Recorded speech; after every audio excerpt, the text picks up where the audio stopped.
नमस्कार, स्वदेश न्यूज की खास पेशकश में आप सभी का स्वागत है। मैं हूं आपके साथ भागीरथ साहू। लोकसभा चुनाव का ऐलान हो गया है। आज से ठीक 30 दिन बाद ही पहले चरण की सीटों के लिए मतदान होगा, जिसमें मध्य प्रदेश की 6 लोकसभा सीट भी शामिल हैं, जिनमें सीधी, मंडला, छिंदवाड़ा, शहडोल, जबलपुर, बालाघाट में 19 अप्रैल को मतदान होगा। इसके लिए तैयारियां हो चुकी हैं, लेकिन इन 6 लोकसभा सीटों में से केवल 3 मंडला, ओमकार सिंह मरकाम, छिंदवाड़ा, नकुलनाथ, सीधी, कमलेश्वर पटेल ही कांग्रेस की तरफ से तय हुए हैं, जबकि बीजेपी सभी 29 लोकसभा के लिए अपने चेहरे तय कर चुकी है। ऐसे में अब कांग्रेस आलाकमान के सामने प्रत्याशियों के नाम शीघ्र घोषित करने का बड़ा दबाव है। मध्य प्रदेश में कांग्रेस सिर्फ 10 नाम ही घोषित कर सकी है। वहीं कल अब कांग्रेस की केंद्रीय चुनाव समिति की बैठक होना है। ऐसे में माना जा रहा है पार्टी जल्द सभी सीटों पर नाम फाइनल कर लेगी। कांग्रेस ने 7 दिन पहले 10 संसदीय सीटों पर उम्मीदवार उतारे थे। शेष 19 सीटों पर अब भी नाम तय नहीं हो सके हैं। इनमें पार्टी ने 3 विधायक और 1 पूर्व विधायक पर दांव लगाया है। साथ ही 2 पार्टी पदाधिकारियों के नाम भी शामिल हैं। अनुसूचित जनजाति के लिए सुरक्षित मंडला से विधायक ओमकार सिंह मरकाम को टिकट दिया है, तो रामू टेकाम को बैतूल से टिकट दिया गया है, जबकि छिंदवाड़ा से मौजूदा सांसद और कमलनाथ के बेटे नकुलनाथ को टिकट दिया गया है। कांग्रेस की पहली लिस्ट को देखें तो अटकलें लगाई जा रही हैं। ये कांग्रेस दूसरी सूची में भी अपने मौजूदा विधायकों को टिकट दे सकती है, साथ ही पदाधिकारियों को भी चुनावी मैदान में उतार सकती है। हालांकि 2024 में हो रहे लोकसभा चुनाव काफी मायनों में अलग हैं। 2019 में जब लोकसभा चुनाव हो रहे थे, तब प्रदेश में कांग्रेस की सरकार थी, तब भाजपा के सामने दबाव जैसी स्थिति निर्मित हो गई थी। लेकिन अब जब चुनाव वर्ष 2024 में हो रहा है, तब प्रदेश में जबरदस्त बहुमत के साथ भाजपा की सरकार है। वर्ष 2018 में मध्य प्रदेश में हुए विधानसभा चुनाव में भाजपा चुनाव हार गई थी। तब कांग्रेस ने सरकार बनाई थी। पहले चरण के लिए जिन 6 लोकसभा क्षेत्रों में मतदान होना है, उन प्रत्याशियों, खासतौर पर जिन 3 लोकसभा के लिए कांग्रेस ने अभी नाम तय नहीं किए हैं, वहां तैयारी के लिए उम्मीदवारों को समय बहुत कम मिलेगा। जबकि बीजेपी ने अपनी साम दाम दंड भेद की नीति के साथ चुनाव की रणनीति के साथ जमीन पर उतारना शुरू कर दिया है। इस नजरिए से देखा जाए तो पहले चरण के रण के लिए कांग्रेस की तैयारी दिखाई ही नहीं दे रही, जबकि ठीक 30 दिन बाद मतदान होना है। चलिए, इसी खास मुद्दे पर हम चर्चा शुरू करते हैं और जो मेहमान हमारे साथ मौजूद है, मैं उनका आप लोगों से तारुफ करा देता हूं। हमारे साथ है बीजेपी प्रवक्ता राजपाल सिंह सिसोदिया, रोहित नायक कांग्रेस प्रवक्ता और सीनियर एडिटर स्वदेश न्यूज की मुक्ता पाठक जी हमारे साथ मौजूद। सबसे पहले मुक्ता जी, आपसे हम चर्चा की शुरुआत करना चाहेंगे। 19 अप्रैल, आज से ठीक 30 दिन के बाद पहले चरण में मध्य प्रदेश में 6 सीटों पर चुनाव होंगे और इसमें बीजेपी की तरफ से सभी उम्मीदवार तय हैं, लेकिन कांग्रेस ने सिर्फ 3 उम्मीदवारों की अभी तक घोषणा की। कांग्रेस रणनीति में यहां पर लगातार पीछे होती हुई दिखाई दे रही है। अब देखना होगा कि कितनी जल्दी नाम तय होते हैं। नाम तय होते हैं तो कौन कौन कहां से तय होता है, क्योंकि यहां पर कांग्रेस के सामने बड़ा संकट है। पिछले बार 28 बीजेपी जीती थी, इस बार 29 का 29 टारगेट है बीजेपी के सामने। जी बिल्कुल भागीरथ जी, देखिए आप ही ने कह दिया। देखिए बीजेपी जो है बिल्कुल आगे है। 29 के 29 नाम उम्मीदवारों की घोषणा कई दिन पहले हो गई। हम लगातार देख रहे हैं कि सारे उम्मीदवार मैदान में पहुंच गए हैं, जनता से संपर्क कर रहे हैं। बीजेपी एग्रेसिव मोड में लगातार जो है वो प्रचार प्रसार में जुटी हुई है। उनका बूथ विजय कैंपेन भी अभी चल रहा है, 10 दिन का है, जिसमें प्रधानमंत्री नरेंद्र मोदी का जो नारा है कि 370 वोट हर बूथ में बढ़ाना है, उसको लेकर लगातार हम देख रहे हैं कि हर कार्यकर्ता, बड़े से बड़े नेता इसको लेकर बिल्कुल हर बूथ पे जा रहे हैं, कार्यकर्ताओं से 1 to 1 कर रहे हैं, मुलाकात कर रहे हैं, ब्रांडिंग कर रहे हैं। बीजेपी की जो योजना है, केंद्र की जो योजना है, चाहे वो प्रधानमंत्री की गारंटी की योजना हो, राम मंदिर का मुद्दा हो, आर्टिकल 370 हटाने का मुद्दा हो, अभी सीए का मुद्दा हो, ये सारी बातें लेकर वो जनता के बीच में जा रहे। देखिए उनकी उम्मीदवार तय हो गए। वो लगातार आज से नहीं, जब विधानसभा चुनाव के नतीजे आए हैं तब से बीजेपी कह रही है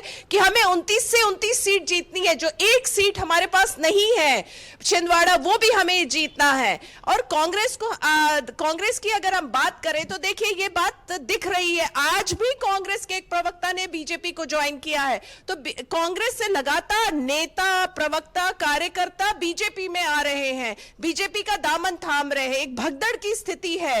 रणनीति की बात करें, मुद्दे की बात करें, तो पहले उम्मीदवार तय होने, बड़े बड़े जो कांग्रेस के नेता उन्होंने लोकसभा चुनाव लड़ने से मना कर दिया, अपने अपने कारण दिए हैं। और अब कल जो बैठक होनी है और उसके बाद उम्मीदवार की लिस्ट आएगी। अब 1 महीना भी नहीं, 30 दिन है और पहला चरण का चुनाव है। चलिए हमारे साथ सिसोदिया जी, इनसे पूछ लेते हैं, बीजेपी की रणनीति लग रहा है बहुत कई कदम आगे है कांग्रेस से। देखिए, भारतीय जनता पार्टी विगत दिनों जब दिल्ली में अपने राष्ट्रीय अधिवेशन में थी तो हमने वहां पर मोदी जी को सुना और मोदी जी ने उस दिन कह दिया था कि भारतीय जनता पार्टी का उम्मीदवार तय हो चुका और वो है कमल निशान। तो हमने तो कमल निशान की तैयारी शुरू कर दी थी, परंतु उसके बाद भी हमारी पार्लियामेंट्री बोर्ड ने शीघ्रता करते हुए मध्य प्रदेश के 29 उम्मीदवार हमको देने का काम कर दिया है। तो वह चीज़ भी अब साफ हो चुकी, वह तस्वीर भी साफ हो चुकी है। अब हम हमारे प्रदेश अध्यक्ष माननीय विष्णुदत्त शर्मा जी के नेतृत्व में, हमारे मुख्यमंत्री माननीय मोहन यादव जी के नेतृत्व में डबल इंजन की सरकार, मोदी जी के नेतृत्व की मोहन यादव जी, डॉक्टर मोहन यादव जी की सरकार, ये दोनों सरकार के द्वारा विनम्रता पूर्वक जो जनता के हित में किए हुए गरीब कल्याण के कार्य, उन कार्यों को लेकर हम जनता के बीच में जा रहे हैं। हमने लक्ष्य रखा है, हमने जब इस देश के अंदर से धारा 370 का कलंक हटाने का काम किया तो हमने फिर यह लक्ष्य रखा है कि प्रत्येक मतदान केंद्र पे 370 मतों से भारतीय जनता पार्टी लीड करे, जीते। हम अब जीतना तो हमारे लिए बहुत, जीत तो चुके हैं हम तो अब लीड कैसे बढ़ाना, उस दिशा में भारतीय जनता पार्टी काम कर रही है। आज हम बूथ विजय संकल्प अभियान के तहत बूथ के ऊपर है, हमारे सारे कार्यक्रम चल रहे हैं नीचे तक। अभी आप पिछले दिनों आप देखेंगे, बीते हुए कल में और उसके एक दिन पहले में हमारे लोकसभा स्तर की जो प्रबंध समिति की बैठकें हुई, वो बैठकें पूर्ण हो गई और अब उप समितियां भी बन गई है। एक एक लोकसभा में लगभग 30-30, 32-32 उप समितियां बनी है, जिनको अलग अलग काम दिए गए हैं। उन उप समितियों की बैठकें भी हो गई है, उनको टास्क दे दिया गया है, सब लोग काम पे लग चुके हैं। भारतीय जनता पार्टी का बूथ का कार्यकर्ता हो चाहे प्रदेश स्तर का पदाधिकारी हो, हर कार्यकर्ता के लिए यहाँ पर काम की व्यवस्था है और हर काम के लिए यहाँ पर कार्यकर्ता की व्यवस्था है और उस व्यवस्था को हमने सुचारू रूप से लागू कर दिया है। अब इस देश के अंदर, इस प्रदेश के अंदर भारतीय जनता पार्टी के द्वारा किए हुए जो विकास के कार्य है और गरीब कल्याण के जो कार्य है, उनको लेकर हम जनता के बीच में बहुत विनम्रता से जा रहे हैं और मोदी जी की गारंटी के साथ में भारतीय जनता पार्टी पर विश्वास करने का आग्रह हम मतदाता से कर रहे हैं, जो कि वो हमें स्वीकार कर रहे हैं, हमको आशीर्वाद दे रहे हैं। हमको जिस प्रकार से वो मिल रहे हैं तो ऐसा लग रहा है कि निश्चित तौर पर दोनों हाथ ऊपर करके, दोनों हाथ से हमको जनता आशीर्वाद दे रही है, पार्टी के पक्ष में आशीर्वाद दे रही है, मोदी जी को आशीर्वाद दे रही है। मोदी जी के और जो कांग्रेस के लगातार नेता को बीजेपी अपने पक्ष में कर रही है, अपने पार्टी में शामिल कर रही है, उसको कैसे देख रहे हैं इतने सारे नेता? देखिए, ये तो हमें भी उम्मीद नहीं थी कि इतने लोग आएंगे। हमारी मिस कॉल पे सदस्यता अभियान हमेशा चालू रहता है 24x7। 7820 7820 हमारा नंबर है, इसके ऊपर कॉल करने पे सदस्यता हो जाती है। आम लोग भी सदस्यता कर रहे हैं, परंतु जब कोई खास पदाधिकारी होता है, कोई सार्वजनिक क्षेत्र का कार्यकर्ता होता है, राजनीतिक क्षेत्र का कार्यकर्ता, विशेष करके कांग्रेस का कोई कार्यकर्ता होता है और वो स्वयं आकर जब कार्यालय पर आकर अपनी पार्टी, हमारी भारतीय जनता पार्टी को ज्वाइन करता है, तो हमारे प्रदेश अध्यक्ष जी, मुख्यमंत्री जी यथा योग्य जो अवेलेबल होते हैं वो उनका भगवा कलर का दुपट्टा, कमल छाप दुपट्टा पिनाकर उनका अभिनंदन करते हैं, अंग वस्त्र पिनाकर अभिनंदन करते हैं। ये सिलसिला जब शुरू हुआ तो एक होड़ सी मच गई मध्य प्रदेश के अंदर और ऐसी होड़ सी मची है कि हर वर्ग के, हर जाति के, हर धर्म के, कांग्रेस के बड़े से बड़े नेता, छोटे से छोटे नेता, सब लोग भारतीय जनता पार्टी ज्वाइन कर रहे हैं। वास्तविक में मध्य प्रदेश की कांग्रेस क्राइसिस से है, मध्य प्रदेश की कांग्रेस में क्राइसिस है, कंफ्यूजन है। यहाँ के प्रदेश अध्यक्ष कांग्रेस के जीतू पटवारी को बने को लगभग 2.5 महीने से अधिक समय होने को आया है, वो अपनी कार्यकारिणी नहीं बना पा रहे हैं। वो बहुत सारे जिले ऐसे हैं जहाँ पर जिलाध्यक्ष नहीं है, परंतु वो चुनाव में है। भारतीय जनता पार्टी का जहां एक तरफ इतना मजबूत संगठन है, उसके विरुद्ध में अगर हमारे सामने कोई लड़ रहा है मध्य प्रदेश में तो वो कांग्रेस है। और कांग्रेस की संगठन की स्थिति यह है कि न तो उनकी प्रदेश की वर्किंग कमेटी है, कई जिलों के जिलाध्यक्ष नहीं है। अरे कप्तान ही नहीं है तो मैच में कैसे लड़ोगे, कैसे खेलोगे, आप क्या करोगे? पर कांग्रेस को उस बात की चिंता नहीं है। कांग्रेस के नेता अभी भी गुट गुट में बटे हुए आपस में एक दूसरे से लड़ रहे हैं और ऐसा कहते हैं मुक्ता जी कि जहां अभाव होता है वहां पर झगड़े रहते हैं, क्राइसिस रहता है। तो ये क्राइसिस में कांग्रेस गुजर रही है। कांग्रेस का बड़ा कठिन दौर एक चल रहा है जिसमें नो कॉन्फिडेंस भी हो रहा है, इनके प्रति अविश्वास भी है। और अविश्वास इस हद तक है कि कांग्रेस के नेता जब क्षेत्र के अंदर कहीं जाते हैं तो वो कुंठित है, क्योंकि निमंत्रण को जब ठुकराया, श्री राम मंदिर के प्राण प्रतिष्ठा महोत्सव के निमंत्रण को जब ठुकराया, तो उस ठुकराने में वो जो छोटे स्तर का कांग्रेस का कार्यकर्ता है वो कुंठित महसूस कर रहा है, वो अपराध बोध से ग्रसित हो गया, वो अपराध बोध से भर गया। वो जो समाज में जाता है तो समाज के लोगों की निगाहों का वो सामना नहीं कर पा रहा है, इसलिए भी या तो छुप जाता है या छुप नहीं पाता है, तो पार्टी छोड़ के भाजपा में ज्वाइन करने की स्थिति बन रही है। दो कारण हो रहे हैं मध्य प्रदेश में इतनी बड़ी कांग्रेस की भगदड़ का, मैं जो समझ पाया हूं। एक तो जीतू पटवारी का नेतृत्व को कांग्रेस के लोग स्वीकार नहीं कर पाए, और दूसरा ये रामद्रोही जब कांग्रेस हो गई तो छोड़ छोड़ के भग रहे हैं। जी जी भागीरथ जी। बिल्कुल रोहित जी, आपने सुना होगा बहुत सारे आरोप लगाए। अभी भगवान श्री राम मंदिर का निर्माण हुआ, उसको लेकर भी गंभीर आरोप यहाँ पर लगाए। लेकिन देखिए, अगर इसमें कोई शक नहीं है, यहाँ पर कांग्रेस पिछड़ी हुई दिखाई तो दे रही है, क्योंकि बीजेपी की तरफ से 29 की 29 सीटों पर उम्मीदवारों का ऐलान हो गया है। आप लोग की तरफ अभी सिर्फ 10 सीटों पर उम्मीदवारों का ऐलान हुआ है, और जो 19 अप्रैल को जो पहले चरण में जो 6 सीटों पर मतदान होगा, उसमें सिर्फ 6 उम्मीदवार आप लोग के अभी तय हो चुके हैं। कल बैठक होने वाली, आखिर इतना समय क्यों लग रहा है? क्योंकि एक तरफ बीजेपी माइक्रो लेवल की रणनीति अपनाकर उस पर काम करना शुरू कर दिया, अभी आपके सामने कौन कौन योद्धा होंगे वो तैयार नहीं है अभी।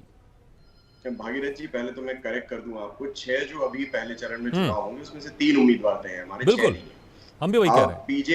बीजेपी ने आपने 6 में से 6 बोल दिया था, इसलिए नहीं, correct ठीक कर है। रहा था आपको। बीजेपी में जो अभी उनकी टिकट्स डिक्लेयर हुई हैं वो पिछले हफ्ते हुई हैं। हमारा जो न्याय यात्रा का अंतिम चरण था वो चल रहा था, कल समापन ऑलमोस्ट कंप्लीट हो गया है, और जो कल सीडब्ल्यूसी की बैठक है उसमें मुझे लगता है कि सारे निर्णय पूर्ण हो जाएंगे, तो हम बहुत ज्यादा पीछे नहीं है इस मामले में। दूसरा, गठबंधन के तहत जो हमारा जो समीकरण बैठा हुआ है, हमें समाजवादी पार्टी को 2 सीट्स उनने मांगी थी, लेकिन हमने 1 सीट उनको दी है मध्य प्रदेश में। खजुराहो सीट जो है लोकसभा की, वो समाजवादी पार्टी के उम्मीदवार खड़े होंगे, तो हमें 28 उम्मीदवार तय करने हैं कुल मिलाकर। और मुझे लगता है जो कल बैठक होगी उसमें जो हमारी जानकारी में है, विद इन दिस वीक, मतलब इस हफ्ते के खत्म होने से पूर्व, लगभग पूरी जो लोकसभा की सीटें हैं उसमें 50% से ऊपर सीट्स जो है वो हम डिक्लेयर कर चुके होंगे। तो ऐसा नहीं है कि हम कहीं पर भी पीछे हैं, हमारी अपनी रणनीति नहीं, लेकिन समय अगर देखिए, हम पीछे इसलिए बात कर रहे हैं, आपके जो उम्मीदवार होंगे उनको समय कम मिलेगा ना, लोगों के बीच में जनसंपर्क करने का समय कम मिलेगा। बीजेपी की तरफ से बहुत पहले नामों का ऐलान कर दिया, उनके पास समय ज्यादा है। चुनाव के समय भी ये चर्चाएं बहुत निकल कर आई थी, लेकिन जो हमारी जानकारी में है, जिन लोगों को भी सज्ज किया गया है वो अपने क्षेत्र में काम कर रहे हैं, केवल इस प्रतीक्षा में है कि नाम का फाइनलाइज हो, तो वो मैं आपको बोल रहा हूं कि विद इन 3 to 4 डेज वो हो जाएगा। तो ऐसा कोई नहीं है कि हमारे पार्ट पे नहीं, लेकिन जिस क्षेत्र में देखिए, अगर किसी क्षेत्र में एक नाम अगर आप लोग ने भेजा है पैनल को केंद्र के पास, ठीक है, तो समझ में आता है, लेकिन जहां पर 2 नाम है, जहां पर 3 नाम है, तो वहां पर फिर जनता जो होगी वो तो दुविधा में होगी ना, नेता भी दुविधा में होंगे ना कि किनको टिकट मिलेगा। पैनल बहुत जगह है नहीं, ये मैं आपको स्पष्ट कर दूं, ज्यादातर जगह एक ही एक नाम है। इनफैक्ट ये जरूर है कि कई जगह कई लोकसभाओं में एक ही व्यक्ति के 2 बार भी नाम है, वहां पर पैनल है, क्योंकि कई ऐसे उम्मीदवार भी देखे गए हैं जो 2 जगह सूटेबल लगते हैं, तो वो नाम है, वहां पर ही 2 लोगों की पैनल है, ज्यादातर जगह पैनल नहीं है। ये बात मैं स्पष्ट कर दूं आपको। तो दूसरी जो ये बात कही जा रही है कि तैयारी में हम कहीं पीछे, क्योंकि विधानसभा चुनाव में भी भले ही हमारी टिकट्स के नाम अनाउंस लेट हुए थे, लेकिन उम्मीदवारों को क्षेत्र में भेज दिया गया था कमलनाथ जी द्वारा। ठीक है, लेकिन देखिए ये एक बड़ी जो आप इसमें बात कर रहे हैं, इसमें एक बड़ी विडंबना टाइप की चीज है ना। अगर चीजें अगर क्लियर हैं तो घोषणा कर दीजिए ना, इसमें क्यों समय लगा रहे हैं? उसमें इतनी कि अगर चीजें क्लियर है, आप कह रहे हैं कि नहीं, जो पहले से वो जा चुके हैं अपने क्षेत्र में, चुनाव प्रचार उन्होंने शुरू कर दिया, तो फिर समय क्यों है? जैसे जिस समय तय हुआ खट से घोषणा कर दीजिए, आप क्यों इतना समय लगा रहे हैं? देखिए, विपक्षी दल के तौर पे हमारा सबसे बड़ा गठबंधन है, और जिस तरीके से जहां पर भी जो पॉलिटिकल एडजस्टमेंट होना है वो भी तो होना ही है। तो जब न्याय यात्रा समाप्त हुई, कल सीडब्ल्यूसी की बैठक होगी, तो मुझे लगता है 50% से ऊपर नाम क्लियर हो जाएंगे, ना केवल हमारे बल्कि पूरे गठबंधन के।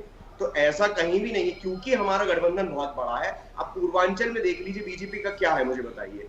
पश्चिम बंगाल में बीजेपी का क्या है, साउथ में क्या है, दक्षिण में क्या है, आप बताइए। तो इस तरीके से अगर आप देखेंगे तो गठबंधन बीजेपी का एनडीए जो है वो छोटा गठबंधन है, हमारे साथ ज्यादातर। ठीक है, ये आप इंटरेस्टिंग और बड़ी बात कर रहे हैं राजपाल जी। देखिए, इंडिया गठबंधन बड़ा है, इसलिए उनको समय थोड़ा ज्यादा चाहिए ना टिकट बंटवारे को लेकर, उम्मीदवारों का नाम तय करने के लिए। आपके एनडीए गठबंधन छोटा है, इसलिए आप लोगों ने जल्दी नाम तय कर दिए, ये कहना है रोहित नायक जी। एक्चुअली इनके जो कप्तान है भागीरथ जी, इनके जो कप्तान है वो राइट टाइम पे रॉन्ग वर्क करते हैं। जब इनको दिल्ली में रहकर और पूरे देश भर के अलायंस के जिनके कॉन्ट्रैक्ट जिनसे है उनसे बात करने का समय था, उस समय तो ये क्षेत्र में न्याय यात्रा निकाल रहे हैं। जब इनको न्याय यात्रा निकालने का समय होता है, जब ये छुट्टी मनाने विदेश चले जाते हैं, जब इनको जो है जिस समय पे जो काम करना होता है राहुल बाबा उस काम को नहीं करते, इसीलिए ये लेट चलते हैं। क्योंकि अभी न्याय यात्रा के बजाय बनिस्पत ये अच्छा होता कि ये बैठ के वहां बात करते, जरा जाके पश्चिम बंगाल में जो इनके अलायंस है वो सब जगह क्यों चुनाव लड़ा रहे हैं, ये बात करते अन्य स्थानों पे जहां इनके अलायंस की बातें इनसे बन नहीं पा रही है। तो कहने का मतलब ये है कि जब आप सही समय पे सही निर्णय नहीं लोगे, सही काम नहीं करोगे तो देरी तो होगी। और देरी होने का एक कारण और भी है, और वह कारण ये है कि इनके आपस के झगड़े वो खत्म ही नहीं हो रहे हैं। वो एक जगह का झगड़ा ये शांत करके वापस दिल्ली नहीं पहुंच पाते जब तक 4 जगह के झगड़े फिर इनके सामने आ जाते। तो ये इंडिया अलायंस जो है ना, ये एक झगड़े का पिटारा बन गया। आप कुल मिला के एक ऐसा कुनबा बन गया है जो आपस में लड़ के खत्म होने का काम ये करने लगे हैं। और आप देखेंगे आने वाले समय में, अभी आप देखिए इनके टिकट वितरण तो होने दीजिए, इनके झगड़े सतह पे आएंगे। और मध्य प्रदेश में तो कांग्रेस के नेताओं के झगड़े सतह पे ही नहीं आ रहे, वरन घर छोड़ने तक की धमकी के साथ लोग निकल पड़े और घर छोड़ के जा रहे हैं इनके। ये सब देखने को मिल रहा है। तो ये क्राइसिस की वजह से, अभाव की वजह से, नेतृत्व शून्यता की वजह से अब न नीति है इनके पास, न नेता है, न निर्णय करने की क्षमता है। तो अब ऐसे में तो ये सब दिन देखना पड़ेगा। और कांग्रेस को अभी भी जो है सद्बुद्धि नहीं आ रही है इस बात की, अभी भी वो जो है आरोप प्रत्यारोप के दौर में जा रहे हैं, अभी भी अपने घर के अंदर नहीं झांक पा रहे हैं। खैर ये इनके घर का विषय है, हमें उसमें कुछ नहीं कहना। हमारी तैयारी पूरी है। हम उस विद्यार्थी की तरह जो साल भर पढ़ के एग्जाम देने जाता है, निश्चित तौर पर हमारा जो संगठन का कार्यकर्ता है वो हमारे कार्यकर्ता आधारित राजनीतिक दल होने की वजह से, भारतीय जनता पार्टी एक विचार आधारित कार्यकर्ता आधारित राजनीतिक दल है। और कार्यकर्ताओं के दम पर हम चुनाव में जाते हैं। हमारा कार्यकर्ता कमर कस चुका है, चुनाव में जा चुका है। मोदी जी की सरकार की उपलब्धियों का हाथ में पन्ना लेकर, दूसरे हाथ में भारतीय जनता पार्टी का झंडा लेकर, और अपने मतदान केंद्र के पेश प्रभारी वो निकल चुके हैं। अब वह अपने मतदान केंद्रों को 370 वोट से जिताने के बाद ही अपने घर लौटेंगे। इस प्रकार के संकल्प के साथ हमारे विजयी संकल्प कार्यकर्ता भी निकल चुके हैं, हमारे प्रवासी कार्यकर्ता भी निकल चुके हैं। ठीक है, आप लोगों ने टारगेट भी बना के रखा है 370 हर बूथ में वोटर्स बढ़ाने भी है। ठीक है, रोहित नायक जी, देखिए इसमें तो कोई शक नहीं कि उम्मीदवारी को लेकर, यहाँ पर ऐलान को लेकर बीजेपी आगे। लेकिन क्या वाकई जिस तरह से रोहित, जिस तरह से राजपाल जी कह रहे कि अंदरूनी कला है, चाहे वो आप लोग की पार्टी के अंदर की हो या गठबंधन को लेकर हो, क्या वाकई अंदरूनी कला इसलिए इतना समय लग रहा है? जैसे आपने पहले जिक्र किया कि हमारे साथ जो गठबंधन पार्टी है उनको भी लेकर हमको चलना था, इसलिए हमें थोड़ा टाइम लग रहा है। किसी प्रकार की कोई अंदरूनी कला नहीं है, बल्कि भागीरथ जी मैं तो ये कहूंगा कि कांग्रेस एक ऐसे मंत्र, ठीक है, लेकिन इसमें एक लाइन जोड़ना चाहूंगा। जब आप लोग की आज समापन आज रैली थी, जो भारत जोड़ो न्याय यात्रा थी जो मुंबई में हो रही थी, वहां पर अखिलेश यादव वहां पर मौजूद नहीं थे। वहां पर उनके कुछ कमिटमेंट्स थे, क्योंकि जब यूपी का लेग चल रहा था वो पूरे समय राहुल जी के साथ थे। दूसरी बात ये कि जो अभी अंतः कलह की कोई बात नहीं है, जो भी कलह थी जिन नेताओं के कारण थी वो आत्मसात कर लिया है उनको बीजेपी ने। मुझे लगता है जितने धड़े अब बीजेपी में है और कांग्रेस मुक्त करने के कारण की बजाय जो कांग्रेस युक्त हो गई है बीजेपी, वो उनकी बहुत बड़ी समस्या आगे भी रहेगी। क्योंकि जो उनके अपने कार्यकर्ता हैं वो बहुत छला महसूस करेंगे, क्योंकि पॉलिटिकल एडजस्टमेंट के तहत बीजेपी इनको लेती है। जो आप ये रीजन दे रहे, इसके पीछे एक सवाल भी उठता है ना कि अगर आपकी पार्टी से बड़े बड़े नेता बीजेपी में जा रहे हैं तो अंदरूनी कलह तो होगी ना, कुछ वहां पर मनमुटाव होगा। इसलिए अगर जब बात वो सुनी नहीं जा रही तो फिर छोड़कर फिर बीजेपी में जा रहे हैं। वो काल और समय और परिस्थिति के हिसाब से जो सबसे महत्वपूर्ण बात होती है कि उगते सूरज को सभी सलाम करते हैं। जिस तरह की परिस्थितियां अभी, तो आप मान रहे हैं कि 2024 में बीजेपी का सूरज फिर से उग रहा है? देखिए अभी 70 वर्ष तक जब ये कांग्रेस का नाम रुदन करते हैं तो ये कांग्रेस का रुदन नहीं करते, जो इनको उम्मीदवार नहीं मिलते थे उसका रुदन करते हैं। तो अगर ये चरण 20 साल के लिए कांग्रेस को देखना पड़ रहा है तो हम संघर्ष करने के लिए तैयार, हम पीछे नहीं हटेंगे। मैं ये कहना चाहता हूं कि जिस तरीके से जो भी उम्मीदवारों का चयन है वो, क्योंकि गठबंधन बड़ा है तो समय तो लेगा। उसके अलावा जो ये कह रहे हैं कि ऐसे विद्यार्थी हैं कि जो साल भर परीक्षा की तैयारी करते हैं, लेकिन मध्य प्रदेश में तो सिर्फ एक सीट आपको सपा को देनी है ना, आपको बाकी 28 सीटों में तो आपको किसी के साथ कोई विचार विमर्श नहीं करना है। ये तो कांग्रेस का अंदरूनी मामला है, किसको टिकट देना है, किसको नहीं देना। आपको मैं याद दिला देता हूँ, 26 सीटें बीजेपी ने डिक्लेयर करी थी, 3 सीटें रोकी थी, पिछले हफ्ते डिक्लेयर करी है उनने। और अभी हम सोमवार को बैठे हुए हैं। मैं आपको कह रहा हूं और ये मैं पूरी जिम्मेदारी से कह रहा हूं कि इसी हफ्ते में कांग्रेस मध्य प्रदेश की पूरी सीट डिक्लेयर कर देगी। तो इस बात पे अपन चर्चा आगे बढ़ाएं, अब इस बात पे अपन अडिग ना रहे। मैं आपको जब कांग्रेस प्रवक्ता के तौर पे बात बोल रहा हूं तो आपको मेरी बात मानना ठीक है चलिए, नहीं बिल्कुल, देखिए इसमें तो कोई शक नहीं कि उम्मीदवारों का ऐलान तो होगा, इसमें कोई शक नहीं। अब तो तिथि भी सामने आ गई। मुक्ता जी देखिए, उम्मीदवारों का ऐलान तो होना, इसमें कोई शक नहीं, लेकिन यहां पर हम चर्चा कर रहे हैं कि आखिर क्यों कांग्रेस को इतना समय लग गया, उस पर हम चर्चा कर रहे हैं। और अगर किसको ज्यादा समय मिल रहा है तो क्या उसको फायदा भी होगा, क्योंकि बीजेपी को जो उम्मीदवार है उनको ज्यादा समय मिलेगा और ज्यादा समय मिल रहा है अपनी रणनीति बनाने के लिए। बीजेपी ने लेकिन रणनीति माइक्रो लेवल की बना ली है, कांग्रेस की तरफ से अभी उम्मीदवार भी यहां पर तय नहीं हुए, तो यहां पर बीजेपी आगे तो जरूर दिखाई दे रही है ना। तो जो 29 टारगेट है, क्या उसके करीब पहुंच पाएगी? क्योंकि अगर छिंदवाड़ा की बात करें तो 2014 में अगर आंकड़ों की बात करें 1,10,000 का वहां पर डिफरेंस था वोटों का, 2019 में ये 37,000 का हो गया है। और जो मनमोहन शाह बट्टी, उन्होंने अलग से चुनाव लड़ा था, इस बार उनकी बेटी बीजेपी में, जिनको तकरीबन 35,000 के आसपास वोट मिले थे। तो अगर ये आंकड़े देखें तो बीजेपी का टारगेट यहां पर ऐसा लग रहा है शायद जो बीजेपी दावा कर रही है पूरा हो सकता है। जी बिल्कुल, देखिए बीजेपी लगातार प्रयास तो कर ही रही है। ये जो आपने छिंदवाड़ा के फिगर्स दिए कि कितना जो है मार्जिन धीरे धीरे कम होता जा रहा है, और शायद यही वजह थी कि जो बीच में कमलनाथ जी और नकुलनाथ बीजेपी की ओर जा रहे थे, हालांकि वो नहीं जा पाए। शायद यही रहा होगा कि उनके अंदर की वोट डिफरेंस बहुत कम धीरे धीरे होता जा रहा है और बीजेपी तैयार है। देखिए मैं बात करूंगी 2023 की विधानसभा की। आपको ध्यान होगा कि वहां पे सबसे पहली जो लिस्ट बीजेपी ने निकाली थी वो हारे हुए जो उनकी सीट्स थी उस पे उन्होंने 39 उम्मीदवारों की लिस्ट घोषित की थी और उसमें उनको काफी सफलता भी मिली, जिसको लेकर संगठन के वर्क को, संगठन की इस रणनीति को केंद्र में भी सराहा गया था। तो देखिए बीजेपी लगातार जो अगर हम बात करें रणनीति की बात करें तो बहुत स्ट्रैटेजिकली काम करती है और पहले से ही करती है। विधानसभा खत्म नहीं हुआ कि बीजेपी लोकसभा की बात करने लगी। मैं मध्य प्रदेश की बात कर रही कि मध्य प्रदेश में हमें कैसे काम करना है, कैसे हमें जो है 29 की 29 सीट जीतना है, कैसे हमें बूथ लेवल पे काम करना है, किस तरह से केंद्र की योजनाएं जमीन तक ले जाना है, जनता के बीच में ले जाना, जनता से कैसे जुड़ना है, कैसे सुझाव लेना है। तो ये बीजेपी का तो ये शैली है, कार्यशैली ही इस तरह की है। कांग्रेस की बात करें तो कांग्रेस में तो देखिए अभी 10 ही उम्मीदवार घोषित हुए हैं, अगले 19 शायद कल घोषित हो जाएं। हालांकि रोहित जी कह रहे हैं कि अब बहुत जल्दी पूरे नाम डिक्लेयर हो जाएंगे, लेकिन इसमें कोई शक नहीं है चुनाव की तारीखों का ऐलान हो गया, नाम भी डिक्लेयर हो जाएंगे। लेकिन यहाँ पर बीजेपी का एज जरूर है क्योंकि बीजेपी के उम्मीदवारों को ज्यादा समय मिलेगा और रणनीति भी यहाँ पर बीजेपी की तरफ से माइक्रो लेवल की तैयार है। बहुत बहुत शुक्रिया आपसे मेहमानों का, राजपाल जी, रोहित नायक जी, मुक्ता पाठक जी, बहुत बहुत शुक्रिया हमारे इस खास चर्चा में शामिल होने के लिए। तो जिस तरह से यहाँ पर पहले चरण की अगर हम बात करें तो यहाँ पर कहीं ना कहीं कांग्रेस पिछड़ती भी दिखाई दे रही है, लेकिन देखना होगा कि कांग्रेस के जब उम्मीदवार पूरी तरह से तय हो जाएंगे फिर वो किस रणनीति के तहत यहाँ पर केंद्र की बीजेपी सरकार को घेरते हैं और उसका क्या असर होता है, और इस लोकसभा चुनाव में जो बीजेपी का टारगेट है 29 में से 29 क्या वो पूरा हो पाता है या फिर यहाँ पर कांग्रेस किस तरह से बीजेपी के इस टारगेट को रोकने में कामयाब हो पाती, देखने वाली बात होगी। इसी के साथ हमारे खास पेशकश में फिलहाल इतना, लेकिन खबरों का सिलसिला लगातार जारी है। आप देखते रहिए स्वदेश न्यूज, सबसे पहले देश।